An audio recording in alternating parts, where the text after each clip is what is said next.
एक राज्य में एक बार एक सन्यासी आया और सीधा राजा के महल में चला गया। उस सन्यासी की वेशभूषा को देखकर राजा के किसी भी सिपाही ने उसे अंदर जाने से नहीं रोका। वो सन्यासी सीधा राजा के दरबार में चला गया। सन्यासी को अपने सामने खड़ा देख राजा ने उससे पूछा, आप कौन हैं और क्या चाहते हैं? सन्यासी बोला, मैं एक आध्यात्मिक गुरु हूँ और प्रवचन देने के लिए दूसरे राज्य जा रहा था, लेकिन अब दिन ढलने को आया है तो मैं आज रात आपके महल में ही रुकूंगा। रात बिताने के लिए बस मैं थोड़ी जगह चाहता हूँ। सन्यासी की बात सुनकर राजा बोला, ये एक राज का महल है, कोई विश्राम स्थान नहीं जो आप यहाँ रात में रुकना चाहते हैं। आप बाहर जाएं, वहाँ रहने की आपको कोई ना कोई जगह मिल जाएगी। सन्यासी ने राजा से फिर प्रश्न किया, महाराज, क्या मैं जान सकता हूँ कि आपसे पहले ये महल किसका था? राजा बोला, मेरे पिता का था, क्योंकि मुझसे पहले वही राजा था। सन्यासी ने फिर प्रश्न किया, अच्छा तो अब आपके पिताजी कहाँ हैं? राजा बोला, अब वो इस दुनिया में नहीं रहे, उन्हीं के बाद मैं राजा बना।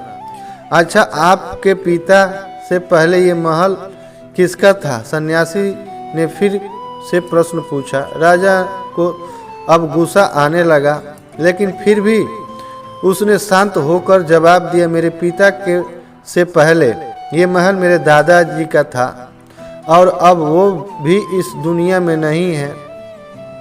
अब सन्यासी बोला, ये जगह जो ना कल तुम्हारी थी और ना ही तुम्हारे जाने के बाद ये किसी और की होगी। इस संसार में लोग कुछ ही समय रह पाते हैं और फिर चले जाते हैं। जहाँ हम अपना समय बिताते हैं वही हमारा विश्रामय स्थान है। न तुम इसे अपने साथ लेकर जा पाओगे, ना ही कोई और। बताओ, ये महल एक विश्राम स्थल नहीं है तो और क्या है? राजा उनकी बात समझ गया और हाथ जोड़कर माफ़ी मांगने लगा। उसने सन्यासी को रुकने को जगह दे दी। दोस्तों, ये बात तो हम सभी जानते हैं कि इस संसार में हम कुछ भी लेकर नहीं जा सकते। खाली हाथ आए थे और खाली हाथ ही जाना है। जब तक इस संसार आप है तो मैं यह मेरा इस चक्कर में ना पड़े। जिंदगी में धन लोभ लालच के पीछे ना भागे। भगवान है तो खुशियाँ के पीछे भागे। जिंदगी का मज़ा बहुत पैसों में या फिर बड़ी गाड़ी में नहीं है। जिंदगी का मज़ा है खुश रहने में।